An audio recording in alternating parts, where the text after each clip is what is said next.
اعوذ باللہ من الشیطان الرجیم، بسم اللہ الرحمن الرحیم۔ السلام علیکم۔ اسلامک ویڈیوز دیکھنے کے لیے ہمارا چینل پنجتن پاک سبسکرائب کریں۔ آج ہم آپ کو حضرت امام علی نقی علیہ السلام کے چند بہترین فرامین سنائیں گے۔ امام نے فرمایا، والدین کی نافرمانی قلت روزی اور ذلت و رسوائی کا سبب بنتی ہے۔ دوسروں کا مذاق اڑانا بے وقوفوں کا شیوا اور جاہلوں کا پیشہ ہے۔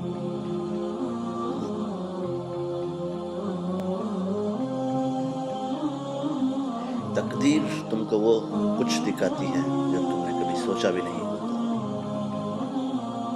جس شخص کے نزدیک اپنی ذات بے قدر و قیمت ہوتی ہے، تمہیں اس کی برائیوں سے بچ کر رہنا چاہیے۔ جو شخص خدا کی طرف سے واضح دلیل رکھتا ہو، وہ دنیا کے ہر مصائب کو آسان سمجھتا ہے، چاہے اس کے ٹکڑے کر دیے جائیں۔ بےہودہ مذاق احمقوں کی تفریح ہے اور جاہلوں کا ہنر۔ فرامین حضرت امام علی نقی علیہ السلام۔